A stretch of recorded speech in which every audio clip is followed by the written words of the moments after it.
a cheap office chair in it. You can see it right there. It's obviously a cheap office chair, probably from the warehouse that they're working in.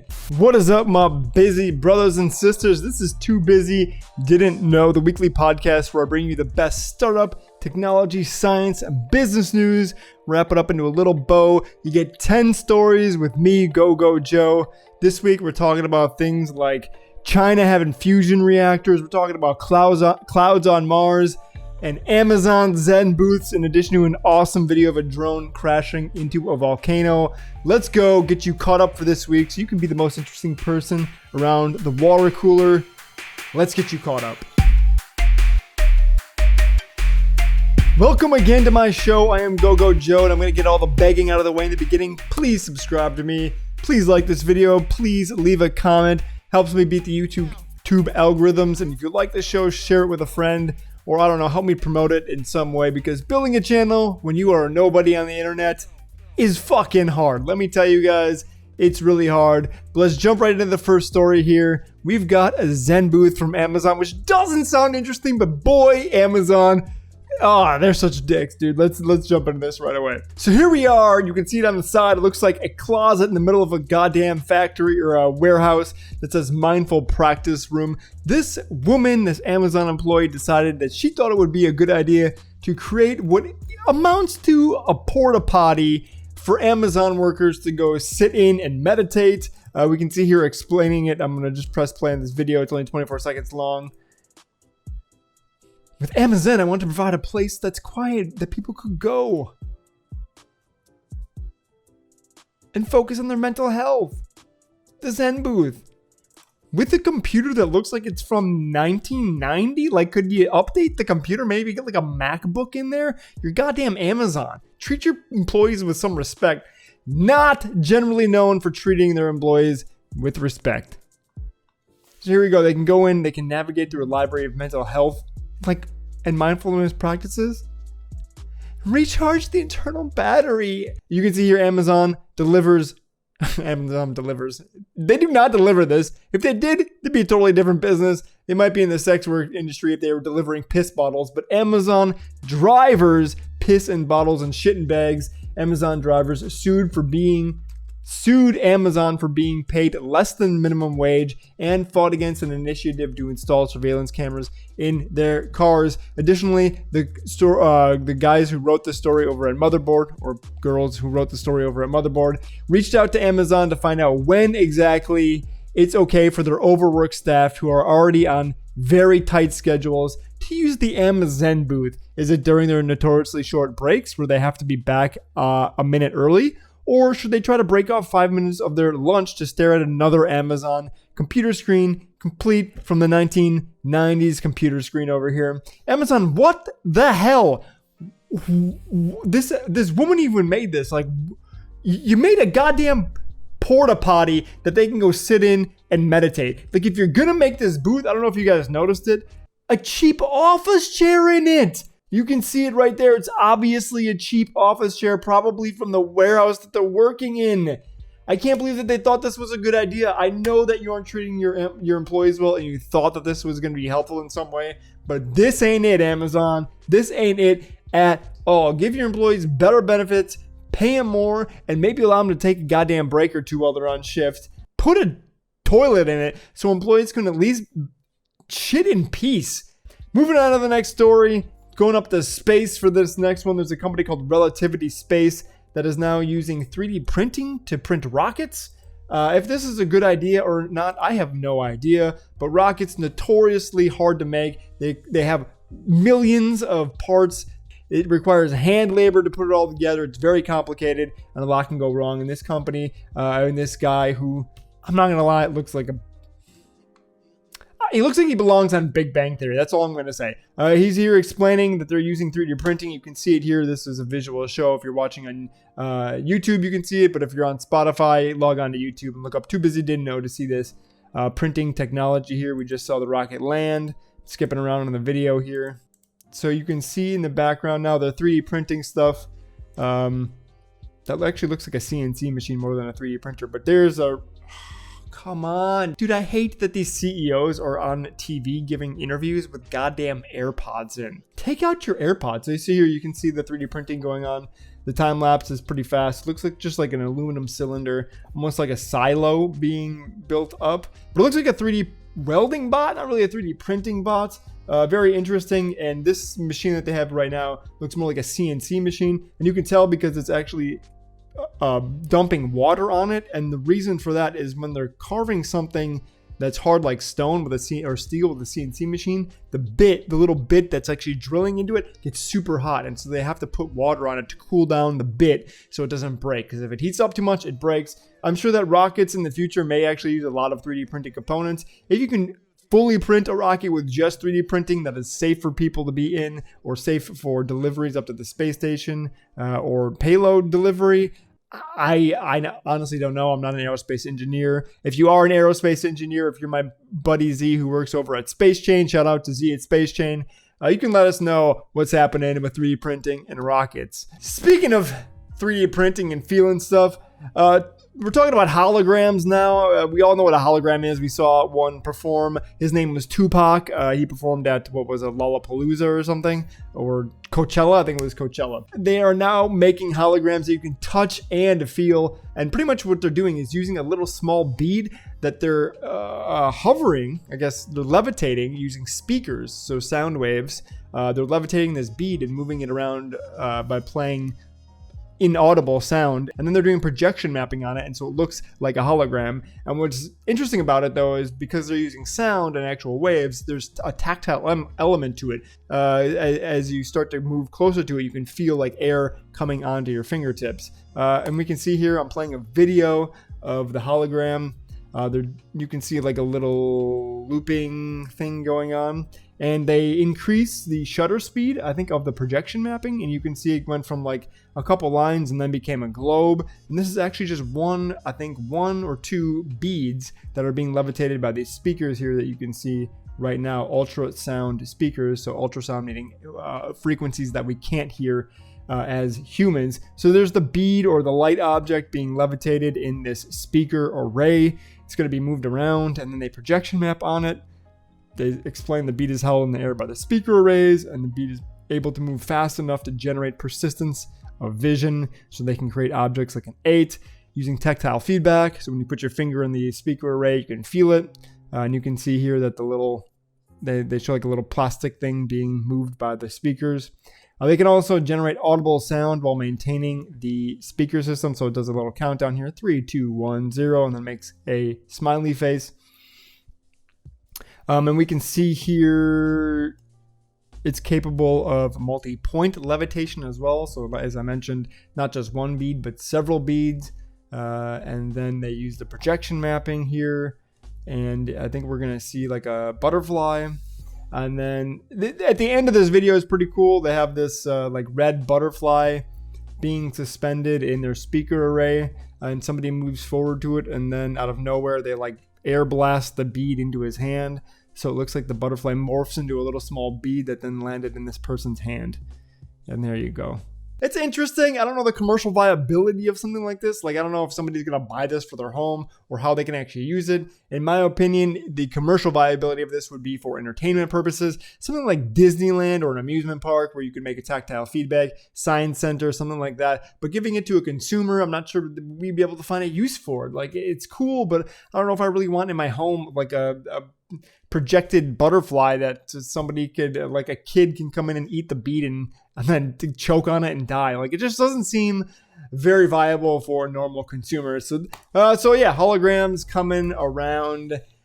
Will we be around to see them? We don't know, but new science is saying that humans probably can't live past 150 years old. New research from Singapore-based biotech company Gero looks at how well the human body bounces back from disease, accidents, or just about anything that puts stress on our systems. This basic resilience declines as people age, with 80-year-old requiring 3 times as long to recover from stresses as a 40-year-old on average. I think anyone who's aged even past 8 years old knows this. When you're 8 and you fall down, you get back up and you're like, yeah, ready to go.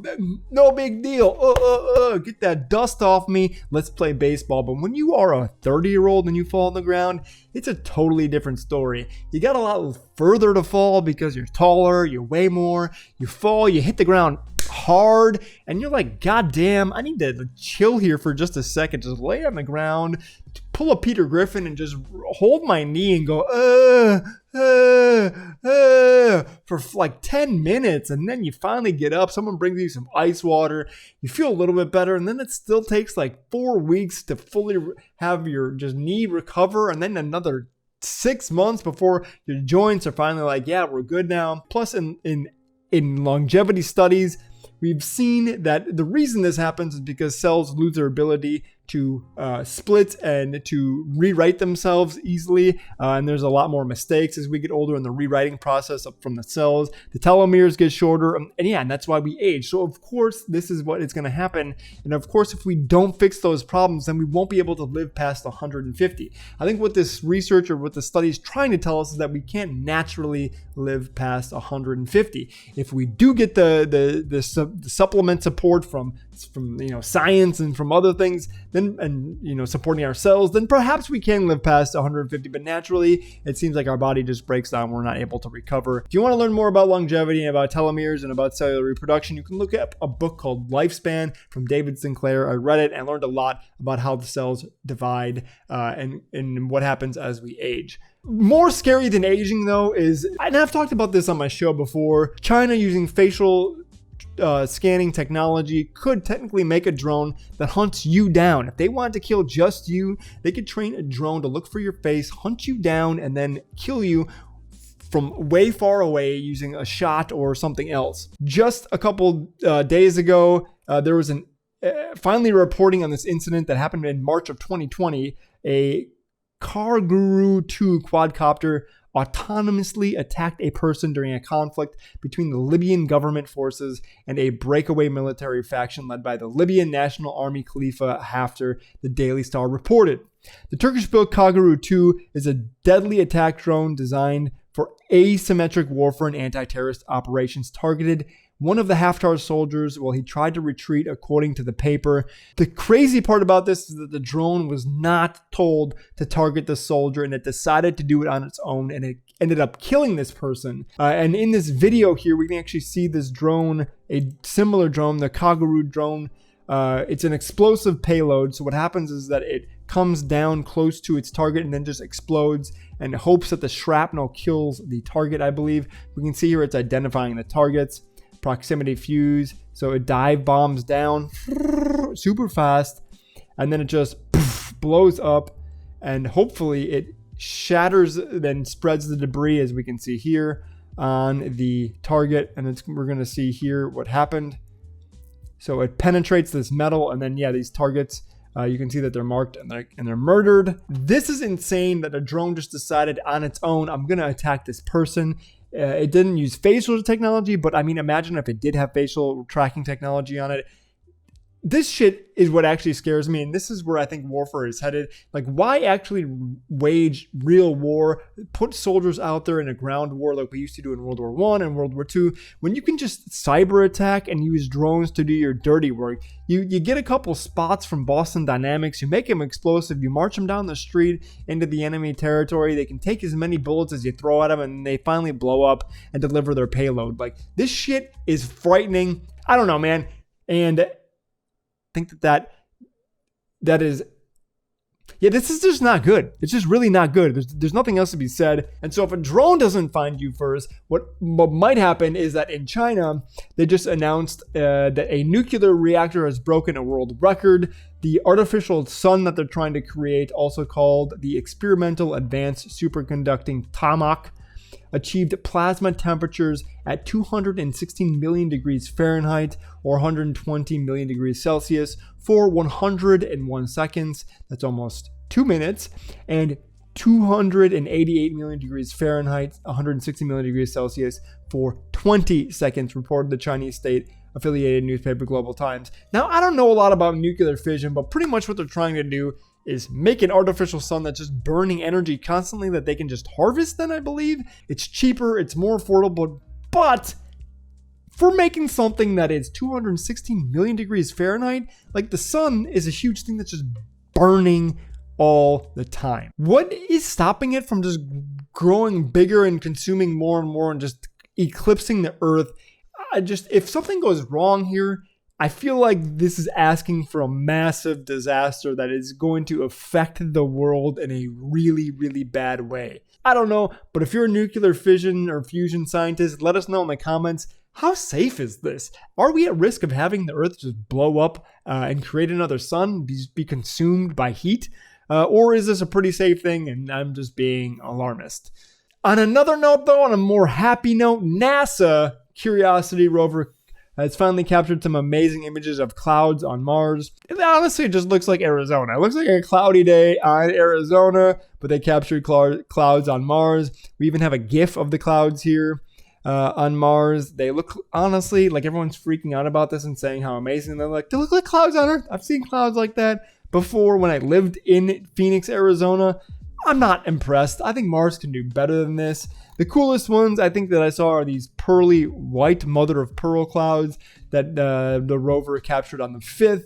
It does look very nice, but again, it's nothing that I haven't seen here on Earth. I was expecting some real alien shit from Mars. I wanted some like green clouds, some purple clouds, some mixture of green and purple and red. Give me something cool, Mars. But there you go. If you want to see it and check it out, you can, I'll link in the description. Something else that's mind-blowing is Google has helped map part of the human brain. It's only a part of the cortex, partnered up with the Harvard University, and they have released a browsable 1.4 petabyte reconstruction of a very small part of a human cortex. So here's the site where we can interact with the human cortex. It's populating a bunch of lines. I have no idea what's happening. My CPU has definitely began heating up. I can hear it working a little bit harder. And it looks like it just crashed. It just crashed. If I refresh it, do we get something here? Yeah, it repopulates these neural connections, I guess. I have no idea what's going on. Maybe I can turn them off. Nope, I think we crashed it again. But if you want to check out the NeuroGlancer, I will link it in the description below. We almost had like on the side here, like a view of the actual brain matter. It seemed like pretty interesting. What it allows us to do, I have no idea, but shout out to brain researchers at the Neocortex project, NeuroGlancer project. And the last story for today is an epic drone crash into an Icelandic volcano. This YouTuber named Joey Helms captured this Icelandic volcano. It's been erupting since March, and here is a very slow flyby, and he gets a little too close, pulls an Icarus, flies a little too close to the core of this volcano and crashes his drone. Let's watch. We're at 40% speed. And this, I'm not going to lie to you guys, this footage is absolutely incredible. You can see it flying down over this river of lava. You can see the waterfall of lava coming out of this volcano. When I think about volcanoes, this is the shit that I think of. Sometimes I see footage of volcanoes and I'm like, a little bit lame. You can do better than that, Mother Nature. But this is a raging flow of lava from a hole in the earth. Looks like what a blackhead of mine looks like when I'm popping it after I've left it for a little too long. Here we go, getting too close to the lava. There's a burst and then, oh, he lost the video signal. Cool that he was actually recording that and got to capture it on camera. Let's see it in real time here. At Frogdrasafal, Iceland. There's been a couple of videos of people at Frogdrasafal.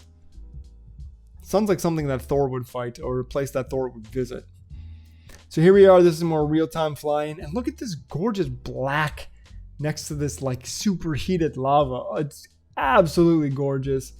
Goes in close for the view and ruins his, $10,000 worth of equipment here. It's done. Erupted. That's been today's Too Busy Didn't Know. Hope you feel caught up on the top 10 stories from this past week. If you like my show, this comes out on probably Thursdays or Fridays. I work a full-time job, and so sometimes I get a little behind on stuff, but every week Too Busy Didn't Know comes out. Come back next week to get caught up on the best science, business, technology, and startup news. Like, comment, subscribe, help me grow this channel. You can also follow my other channel, Go Joe. If you look that up, I do a lot of music reaction videos. I do some thoughtful stuff about mindfulness and I don't know, just like, mind research.